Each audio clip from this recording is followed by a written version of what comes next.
ओम नमः शिवाय। भारताच्या पवित्र भूमीत भगवान शंकराची अशी 12 दिव्य ज्योतिर्लिंगे आहेत, ज्यांचे दर्शन आणि स्मरणही अत्यंत पुण्यदायी मानले जाते। या 12 ज्योतिर्लिंगामध्ये पहिले ज्योतिर्लिंग म्हणजे गुजरातमधील प्रभास क्षेत्रातील पवित्र सोमनाथ ज्योतिर्लिंग। पण भक्तांनो, तुम्हाला माहित आहे का की सोमनाथ हे नाव कसे पडले? चंद्रदेवाला भगवान शिवांची आराधना करण्याची गरज का पडली? आणि या पवित्र ज्योतिर्लिंगाच्या दर्शनामागे कोणती अद्भुत कथा आहे? आजच्या या व्हिडिओमध्ये आपण जाणून घेणार आहोत पहिले ज्योतिर्लिंग सोमनाथ महादेव यांची पवित्र कथा, महत्त्व आणि महिमा। त्यामुळे हा व्हिडिओ शेवटपर्यंत नक्की पहा आणि सर्वांनी कमेंटमध्ये प्रेमाने लिहा ओम नमः शिवाय। चला तर मग श्रद्धेने आणि भक्तिभावाने सुरू करूया सोमनाथ महादेवाची पवित्र कथा। प्रजापती दक्ष यांच्या 27 कन्या होत्या। या 27 कन्यांचा विवाह चंद्रदेवाशी झाला होता। चंद्रदेवाच्या सर्व पत्नी गुणवान होत्या, पण चंद्रदेवाचे मन विशेषतः रोहिणीकडे अधिक आकर्षित होते।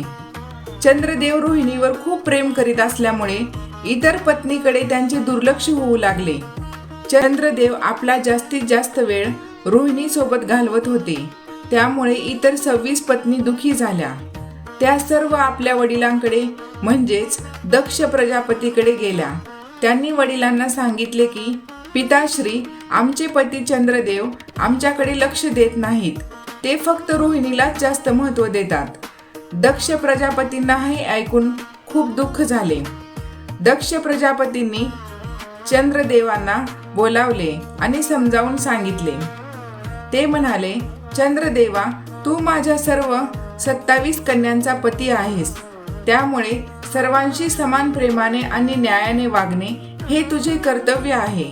चंद्रदेवाने दक्ष प्रजापतीचे बोलणे ऐकले, पण त्यांच्या मनातील रोहिणीबद्दलचे विशेष प्रेम कमी झाले नाही। पुन्हा एकदा इतर कन्यांनी आपल्या वडिलांकडे तक्रार केली। यावेळी दक्ष प्रजापतींना खूप राग आला। रागाच्या भरात त्यांनी चंद्रदेवाला शाप दिला की चंद्रदेवा, तुझा प्रकाश दिवसेंदिवस कमी होत जाईल आणि तू क्षीण होत जाशील। दक्ष प्रजापतीच्या शापामुळे चंद्रदेवाचा तेजस्वी प्रकाश कमी होऊ लागला। हळूहळू चंद्रदेवताचे तेज कमी होत गेले। संपूर्ण सृष्टीवर त्याचा परिणाम होऊ लागला। देवता आणि ऋषींनाही चंद्रदेवाची चिंता वाटू लागली। चंद्रदेवाने अनेक उपाय केले। त्यांनी दक्ष प्रजापतींची क्षमा मागितली, पण दिलेला शाप पूर्णपणे मागे घेता आला नाही। अनेक देवतांनी चंद्रदेवाला एकच उपाय सांगितला, तो उपाय म्हणजे भगवान शिवाची आराधना। तेव्हा चंद्रदेव प्रभास क्षेत्रात आले।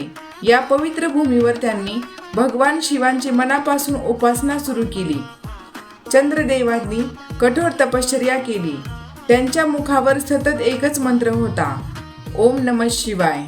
चंद्रदेवांनी भगवान शिवांची मनापासून प्रार्थना केली। ते म्हणाले, हे महादेवा, मी माझी चूक मान्य करतो। माझ्या जीवनातील तेज कमी होत आहे। हे भोलेनाथ, माझ्यावर कृपा करा, मला या संकटातून मुक्त करा। चंद्रदेवाची श्रद्धा, पश्चाताप आणि भक्ती पाहून भगवान शिव प्रसन्न झाले। चंद्रदेवाच्या कठोर तपश्चर्येने प्रसन्न होऊन भगवान शिव प्रकट झाले। भगवान शिवांनी चंद्रदेवाला वरदान मागण्यास सांगितले। चंद्रदेवाने भगवान शिवांना नम्रतेने प्रार्थना केली, हे देवादिदेव महादेव, दक्ष प्रजापतींच्या शापामुळे माझे तेज नष्ट होत आहे। कृपया मला पुन्हा माझा प्रकाश मिळू द्या। भगवान शिवांनी सांगितले की शाप पूर्णपणे बदलणे शक्य नाही, पण आपल्या कृपेने त्या शापाचा परिणाम कमी करता येईल। तेव्हा भगवान शिवांनी चंद्रदेवाला वरदान दिले, तू एका काळात कमी होत जाशील, पण त्यानंतर पुन्हा वाढत जाशील। तुझे तेज पूर्णपणे नष्ट होणार नाही। याच कारणामुळे चंद्राच्या कला कमी जास्त होत असल्याची पौराणिक मान्यता सांगितली जाते। भगवान शिवांनी चंद्रदेवावर कृपा केली। चंद्रदेवाला सोम असेही म्हटले जाते आणि सोमाचे नाथ म्हणजेच सोमनाथ।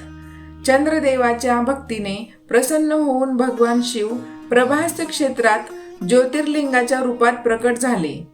तेव्हापासून या पवित्र ज्योतिर्लिंगाला सोमनाथ ज्योतिर्लिंग असे म्हटले जाऊ लागले. सोमनाथ म्हणजे चंद्रदेवताचे नाथ भगवान शिव हे 12 ज्योतिर्लिंगामध्ये पहिले ज्योतिर्लिंग मानले जाते. सोमनाथ ज्योतिर्लिंग हे गुजरातमधील प्रभास पाटण येथे आहे.